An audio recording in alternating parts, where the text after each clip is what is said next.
Last night was the most heart-wrenching and frightening of my life.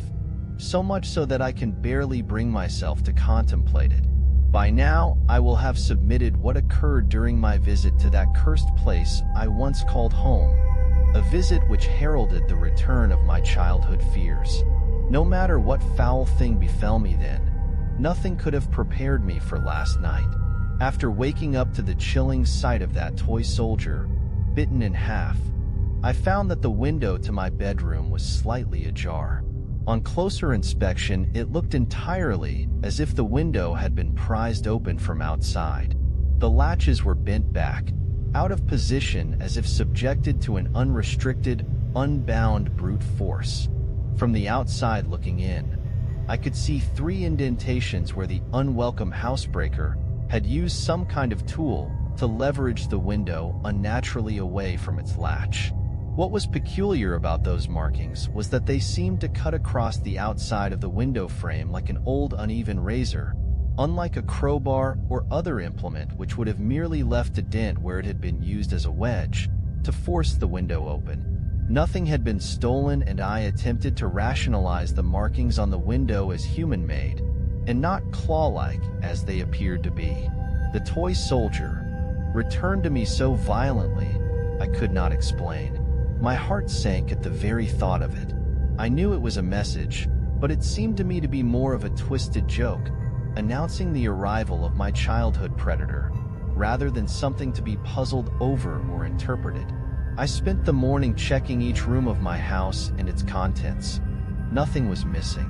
I could only hope that whatever that fiend had been in the back seat of my car the previous night, that it had only wished to frighten me one last time, and then be on its way. Perhaps its reach would be weakened so far from my childhood bedroom. It is all too easy for any sane person to persuade themselves that a traumatic event is something more benign, but in this instance I could not. That broken toy was not a mere joke, but a promise. A promise that it would return, for what I did not wish to know. My thoughts naturally tumbled inwards and back to those terrifying nights I had as a child. I was now reintroduced to the apprehension of bedtime, the longing for the day, and the anxiety of night. Like an old and relentless enemy, my fear grew throughout the day, festering inside of me, leading to strange and ominous thoughts about the consequences of unwittingly bringing that thing home. Do not misunderstand me. My fear was not simply for my own safety.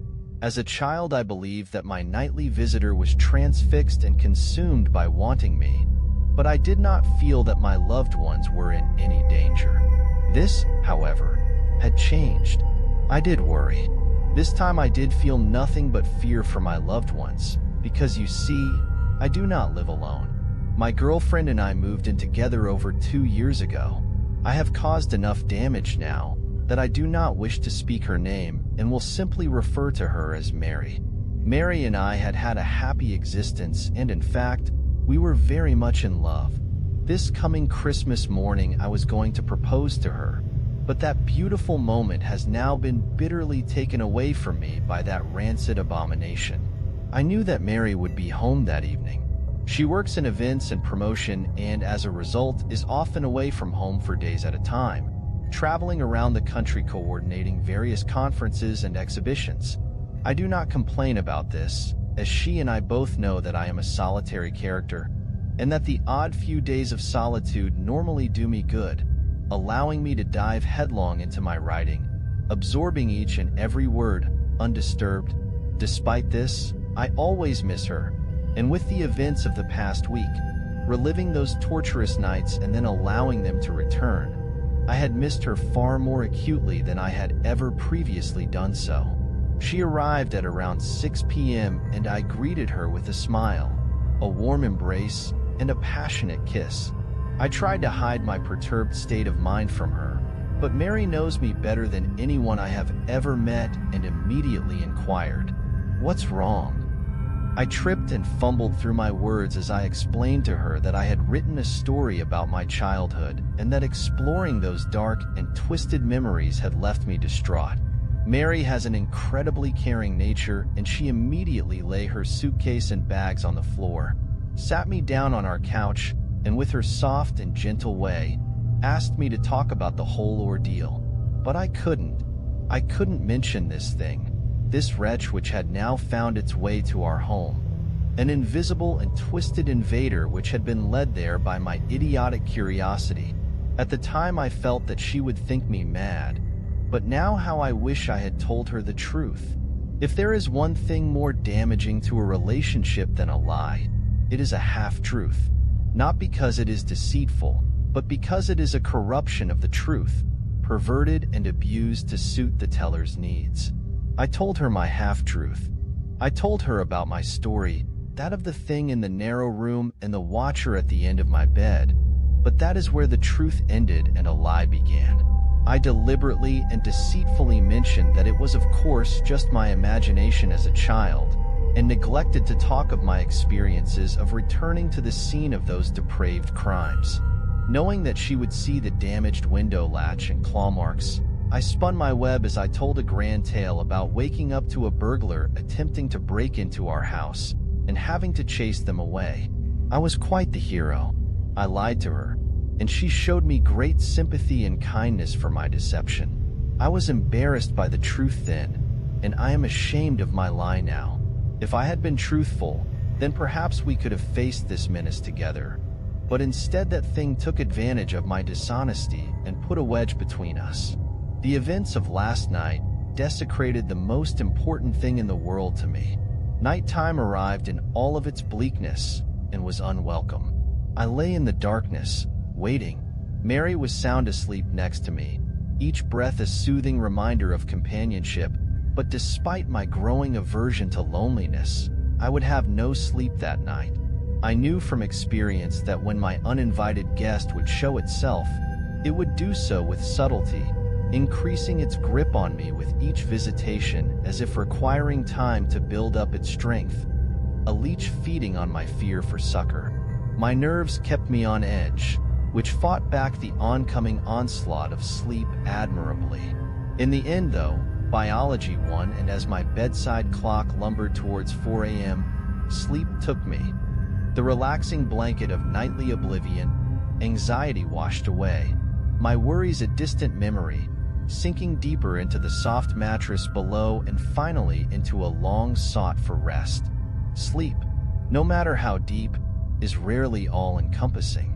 For as I hovered over the cusp of a dream, something began to bother me, something invasive, yet distant.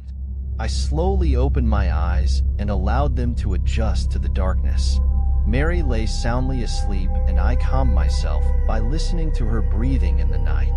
Inhale was followed by exhale, again and again. Rhythmically, hypnotically, I began to drift towards sleep once more. But no, there it was, something else, distinct yet undefinable. It was distant, out of the way, almost obscured or smothered as if coming from behind something. I strained my ears in an attempt to define it, but it was all too quiet.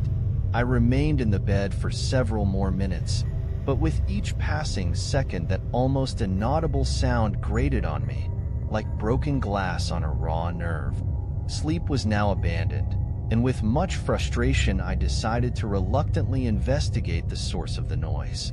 I sat up in the bed and listened intently. It was unlike any other sound I had ever heard. Quiet, low, but as my mind adjusted to the noise, I slowly began to piece its nature together. It was most certainly obscured by something, but the closest thing I could relate it to was a repetitive murmur. I heard something similar previously when I was a child visiting my grandmother in a nursing home, a place which had left an impression on me, seeing the wandering residents confused and of a fractured mind, meandering around the grounds like lost inmates murmuring repetitively to themselves of days gone past, repeating nonsensical phrases and words. This is what it reminded me of, a continuous stream of indecipherable words uttered by someone in the throes of confusion. I turned to check on Mary, watching her chest rise and fall with each breath. Assured that she was undisturbed, I left the bed. As I stood up, I recognized immediately that the murmuring was louder.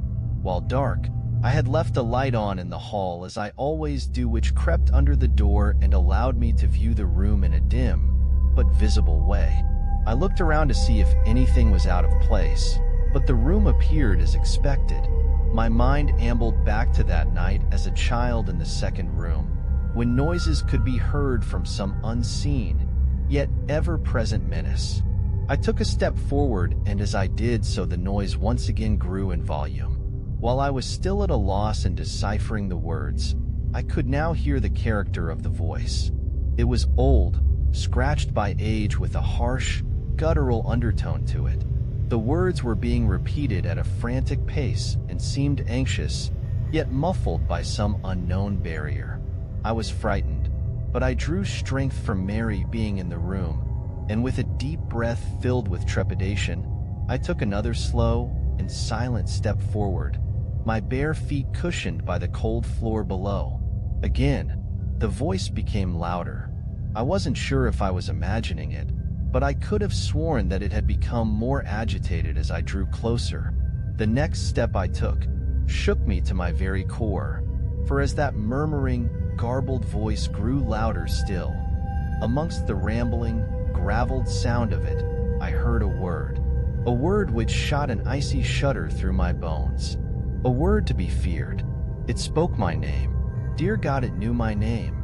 To me it was as if knowing who I was somehow endowed that thing with an unlimited reach, that I may never be rid of it, that it could kill me at any moment. Something suddenly caught my eye, a movement accompanied by a ruffle of cloth. I knew now where that rhythmic, agitated voice originated. I knew now why it was muffled and difficult to decipher. I could now see it only a few feet in front of me, standing behind the closed curtains. The moon was in its ascendancy outside, and while its glimmer could not entirely penetrate the thick cloth, it could barely and faintly outline the thing watching between my window and the curtains. I cannot now convey the strangeness which then overcame me. My anxiety and terror had heightened, but an unusual compulsion, an untimely sense of purpose took me over. I had to see what it was. I took another tentative step towards the curtains. They swayed slightly as if caught by a breeze, but I could not tell whether the movement had been caused by myself, or the hand of that thing hiding behind a shroud of cloth. I was now close enough to hear its labored breathing, the displacement of fluid at the back of its throat palpable with each inhalation. This was it. I was going to confront this monstrosity from my past, this tormentor of children, this coward. Raising my right hand slowly, I accidentally touched the fabric of the curtain, causing a subtle ripple which parted them momentarily. I gasped, for through that temporary slit, only for a moment, I saw it. My God, how can I describe what was standing there? Even now, I closed my eyes and wished that I could erase it from my memory. It shivered and shook as it continued to murmur, repeating some indecipherable phrase, sounding like a bizarre mixture of numerous languages. Its emaciated skin stretched over an unnatural frame of brittle and prominent bones, vertebrae, ribs, and other inner workings almost protruding through its paper-thin, pale, languidly pink, and almost bruised-looking husk. As malnourished as it appeared, the stomach was distended in places, and its bony appearance did nothing to diminish the feeling that it was capable of exerting itself with brute, perverted force on any of its victims. Sickness swelled in my stomach, a tainted, offensive smell filled the air, and as it murmured and whispered in the darkness through what sounded like broken, fractured teeth, I could not help but feel pity for this wretch, quivering in the night as if victim of a long starvation. I quickly came to my senses and realized that this thing was not to be pitied, but feared, not to be understood, but exposed. It was not shivering because it was cold, it was shaking with excitement, like a drug addict anticipating their next dose. Standing there contemplating what I had just seen between the curtains, I once again prepared myself to remove its shrouded, clothed protection and to reveal it for what it was. a cold-hearted vandal, a prowler of the worst kind, a deviant festering in its own delectation. As I once again raised my hand to draw the curtain, something caught my attention. Its incessantly confused, gravelly, and inarticulate whispers squeezed through that broken mouth and uttered the three most terrifying words I have ever heard. "Look behind you." A cold breath slid down the back of my neck. Momentarily I froze, but love is a powerful motivator. Had I been on my own, fear would have taken me, shaking any possibility of resistance from my mind. But with Mary sleeping soundly in the same room as that thing, shielding someone I loved from that wretch was my only thought. I turned around slowly, and as I did so, I could hear it wheezing, gasping, groaning for air. At a quarter turn, I could smell its breath. The stench of death hung in the air, plague-like and foul. Then, I heard another voice. It was not that horror in the darkness, but Mary. She let out a scream which startled and distressed me to my very core. A scream which will haunt me for the rest of my days. I turned quickly and laid eyes on it, but it wasn't behind me, it was on the bed. It writhed and rasped, wheezing in delight, its bony spine curved with the anguish of countless years protruding through a ragged, torn piece of cloth which hung loosely over its torso, in a vain attempt to appear almost human. But was it human? Had it once been human? Or was it something so vile, so despicable, so utterly and sorrowfully contemptible that no man or woman could ever attempt to quantify or understand it? I sprung forward towards it, grabbing, hitting, pulling at that thing with every ounce of my strength, its loose skin slipping through my hands. It squeezed and forced Mary's face into her pillow with glee, as its other limbs arched and contorted, tearing at her nightdress, running its long, starved fingers over her naked body with its sordid caress. Mary's screams were muffled by the pillow as I began to fear that she was being suffocated. I shouted, I yelled, I pleaded with that thing to leave her alone, to take me, to do anything it wanted. But that only served to animate the fiend to even greater depths of depravity. It was hurting her, cutting her. My beautiful Mary. Suddenly it stopped attacking her, but it still kept one of its brittle, gangly, and gaunt yet weighted hands on the back of Mary's head, pushing her face further into her pillow. I had my hands around its putrid neck, trying as best I could to strangle the beast, but my efforts were in vain. Its scrawny frame belied its overpowering strength. I watched in sickly disbelief as it began to run its cadaverous fingers through Mary's hair, slowly and almost with affection. I could now hear the twisting and cracking of bone, the popping of cartilage, the snapping of tendons. Thank God it was not coming from Mary. I was now on its back with my arm wrapped around its throat and my chin rubbing against the abrasive skin of its shoulder.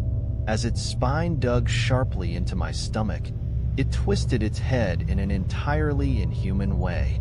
Its neck clicked and groaned under the strain with every arthritic movement, as if hindered by 1,000 years of rigor mortis. It was now looking at me. I have heard it often said of some people that they cannot see the forest for the trees, but now I truly appreciate that sentiment. So close was I to its black, icy stare that I could not take in its surrounding features. I increased my grip, I swore, I screamed. I would have torn its throat out if I could have, but it was all in vain as it continued to run its scrawny fingers through Mary's hair nonchalantly while looking at me. I don't think I will ever truly recover from the sound which seeped out through what I assumed to be its approximation of a grin. A wheezing sigh, a grunt, something which sounded very close to a sinister, otherworldly laugh. As its face touched mine, its eyes stared deep into me. Not even my reflection was returned. Two looking glasses into a sanctuary for the dark, devoid of light, happiness, and love. It was staring as if it wished to say something, as if it was trying to communicate a simple idea to me. Malice, with a wrenching, stuttered, and violent movement. It tore an entire fistful of hair from Mary's head, leaving behind it an open wound. Then it was gone. Mary did not scream. She merely whimpered. I turned the bedside lamp on, but no words of care or sympathy could console her. She wept uncontrollably. The bed was soaked in blood which had seeped out from the numerous scratches on her back and the large cut where an entire section of her hair had once been. I hugged her, told her that everything would be all right. Then she looked at me. Looking at her tear-filled eyes, I knew what she thought immediately. She thought I had attacked her, that I had done those terrible things to her. Of all the experiences I have had, the look of betrayal, disgust, and contempt on Mary's face will remain the most painful. She is gone. After composing herself, she gathered up some things and left. I tried to explain. I tried to tell her everything that had been happening, but she would not listen. Who would believe such a preposterous story? She simply said that she would not call the police, but that if I ever attempted to contact her, she would do just that. To her, I was the aggressor, not that thing. As she left, she turned to look at me one last time and then burst into tears. I know now that I have lost her forever. The woman I love more than anything on this earth thinks I am a violently hideous human being. If only she could understand that whatever did this, that it was not human, and if it ever was, it had long since abandoned that nature. It was 5 a.m. when Mary left me. It's 9 a.m. now. I am sitting here in the cold light of day at my kitchen table, writing this so that there is some record of what has transpired, so that people know, so that Mary knows that whatever happens, that whatever occurs from here on in, that it was that despicable creature from my childhood, from that cursed narrow room all those years ago which rained this misery down upon me, upon us. I must now dispense with the sentiment. I could easily sit here mourning the loss of my relationship with Mary, or I could allow myself to be overcome with fear, to do nothing. But that simply will not do. I can hear the laughter of my neighbor's children outside. At different stages in my life, I remember that same feeling of joy and happiness from something as simple as playing with friends, or climbing a tree, or kissing the woman you love, or even drifting off to sleep at bedtime to dream of what could be, in the safety of a happy family home. Memories, only memories. I fear I will never experience that happiness again. This thing has broken me, but I am resolute. Whatever that hideous wretch has in store, whatever it desires to do with me, I will not allow that thing to harm another person, or to invade another child's life as it did mine all those years ago. I must leave you all now, as there is much to be done before it gets dark, before it returns. My plans are made, and with any luck they will succeed. I wish I could say we will speak again, but I think that is unlikely. I hope you understand what must be done, because tonight, I'm going to kill it.